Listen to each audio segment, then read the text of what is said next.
ශලෝ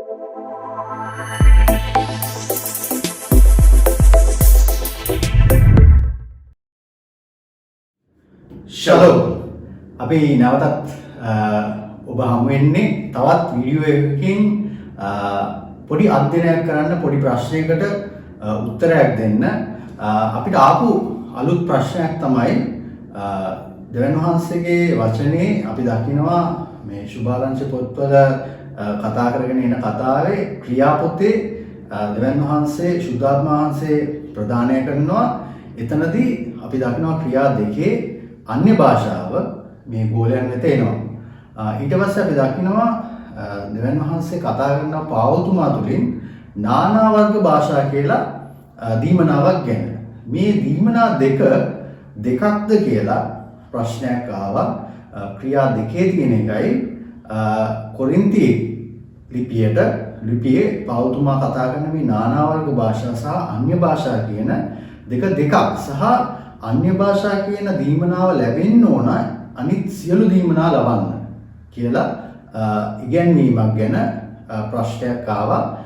ප්‍රශ්නේ තමයි එතකොට ඉතාලි හිටින් කිව්වොත් එහෙම නානා වර්ග භාෂා කියන දීමනාවයි අන්‍ය භාෂාව කියන දීමනාවයි දෙකක්ද?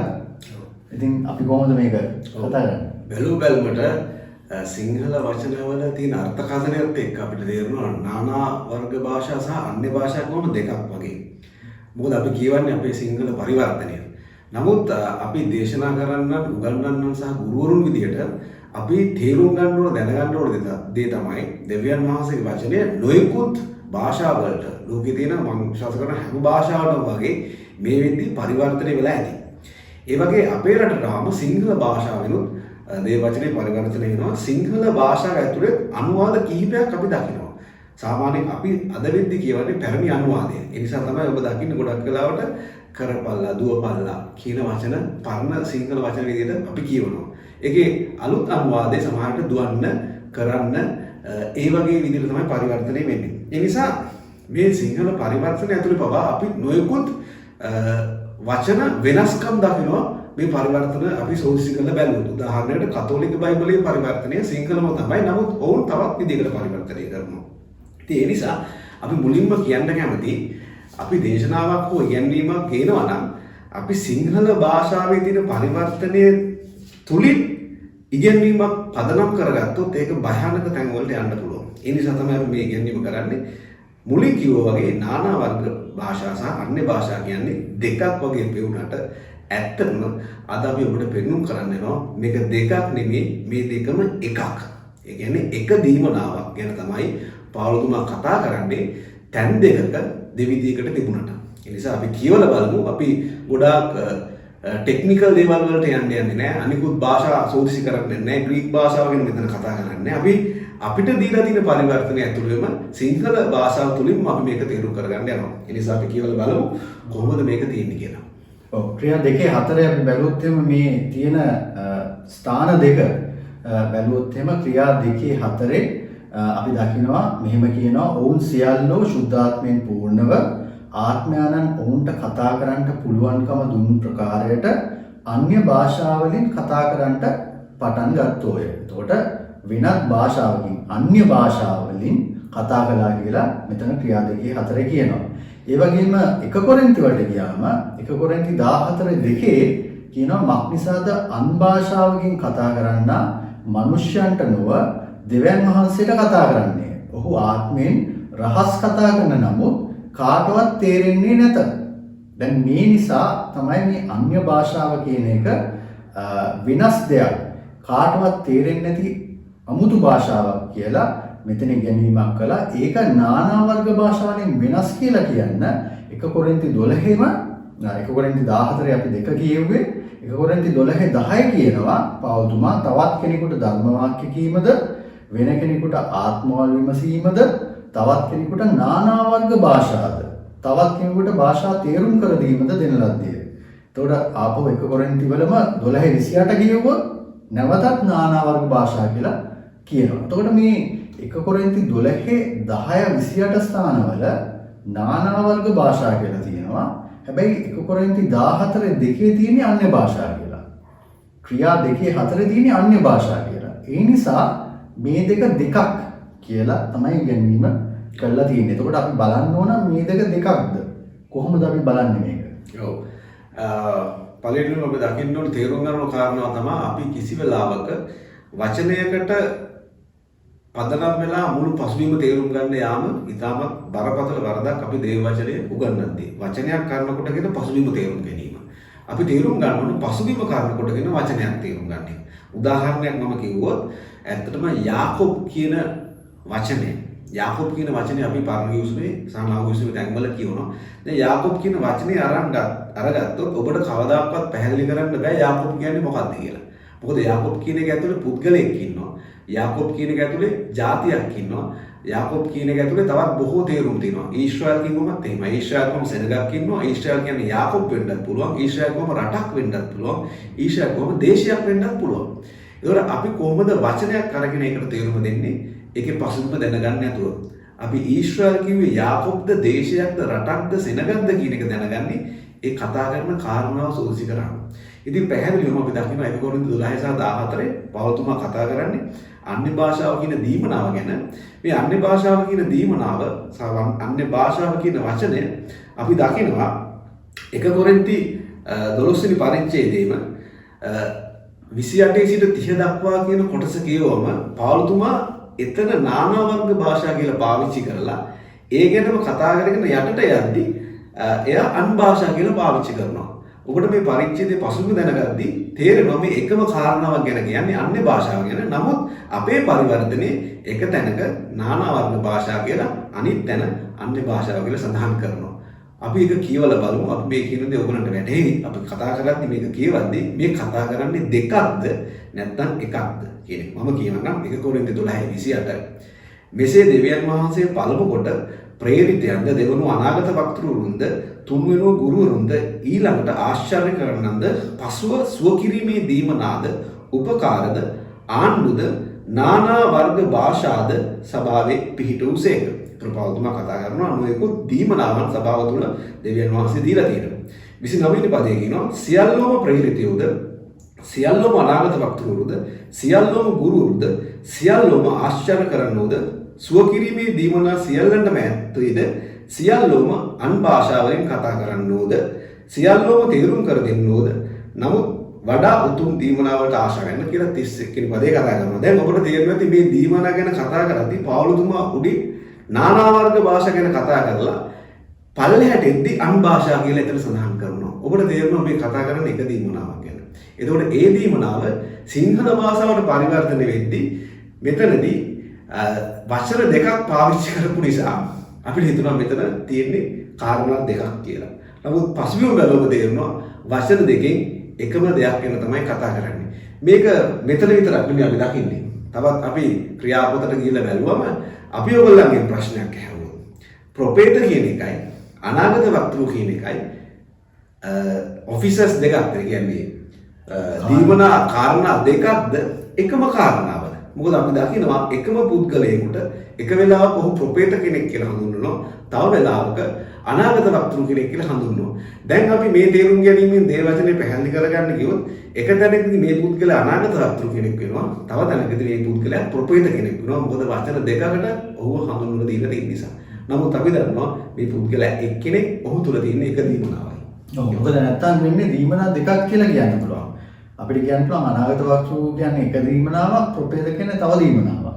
හැබැයි එහෙම වෙන්න බැරි දෙකම එකක් කියලා හොඳටම පේනවා මේ අපි කියවන පදේ අපි කියවලා පෙන්නන්න ක්‍රියාපොතේ 11:27 වෙනි පදේ කියවුවොත් එහෙම එතන කියනවා ඒ දවස්වලදී යෙරුසලමෙන් ප්‍රොපේතවරු අන්තිෝකියට ආවෝය.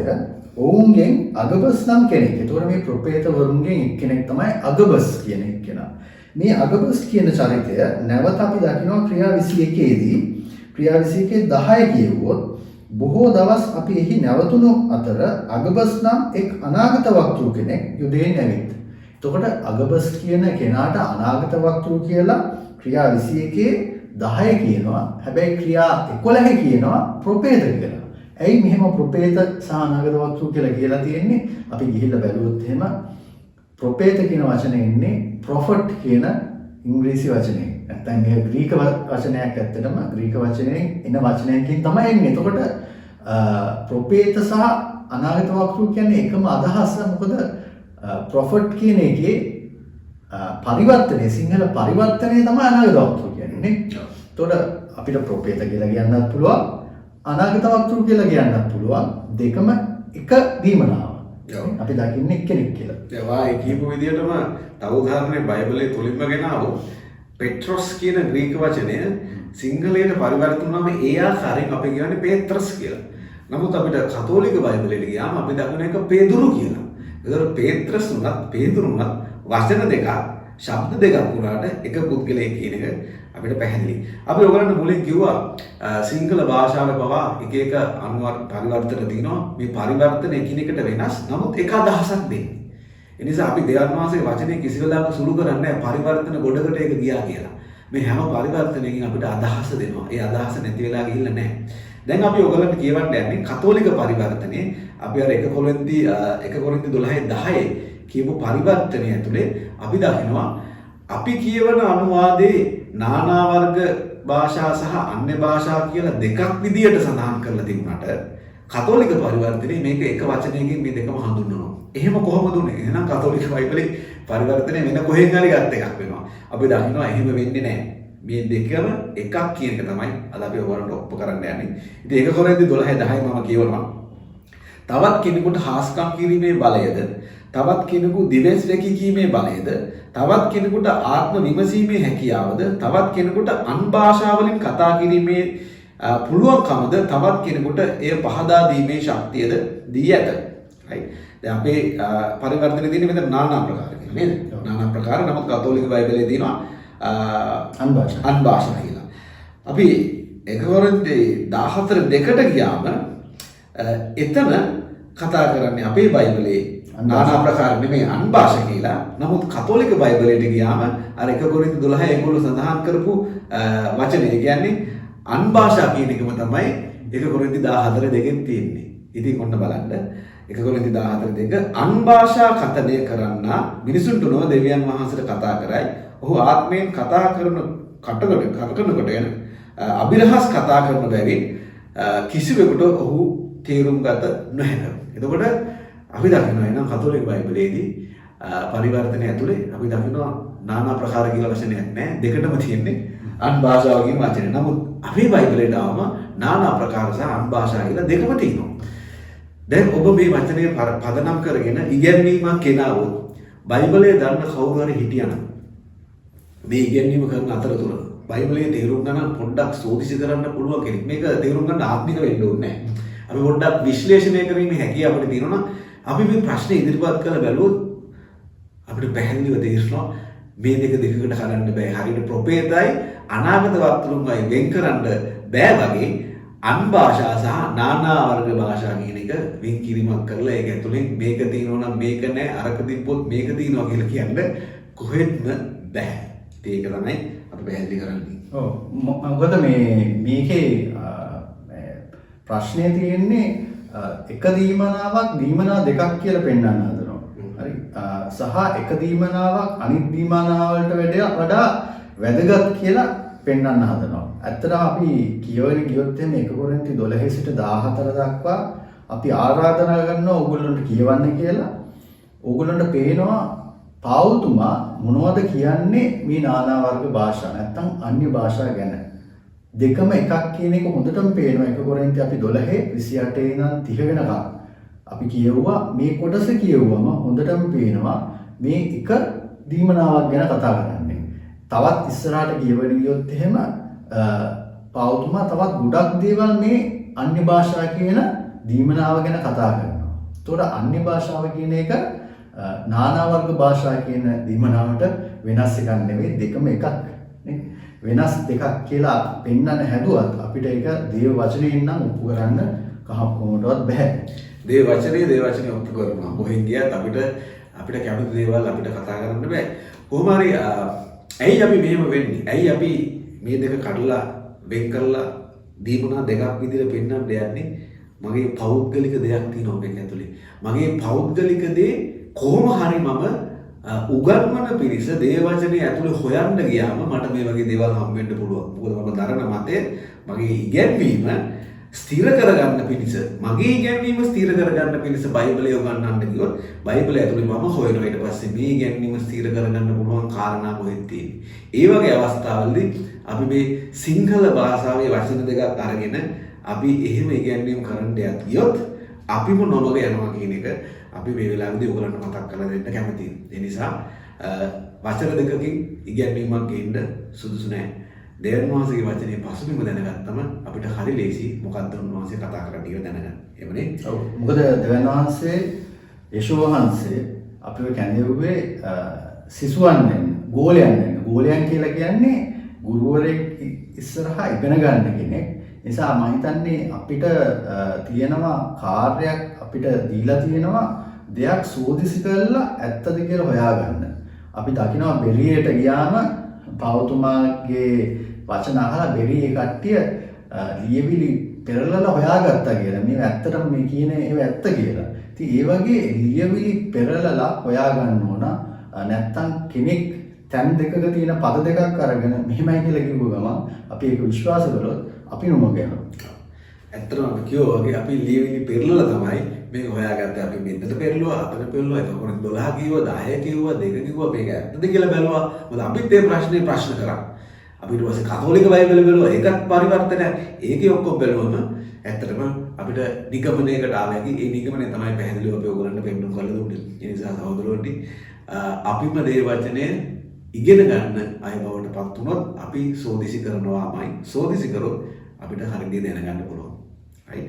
ඒ ගෙන්නීමත් එක්ක අපි තවත් ඉස්සරහට මේ අන්න භාෂාව කියන්නේ මොකද්ද ඒක කොහොමද වෙන්නේ කියන ගැන තවත් කතා කරන්න බලාපොරොත්තු වෙනවා. ඉතින් ඒ ගෙන්නීමත් එක්ක නැවත හමු වෙන බලාපොරොත්තු වෙන අපි සමු ගන්නවා. ශලෝම්.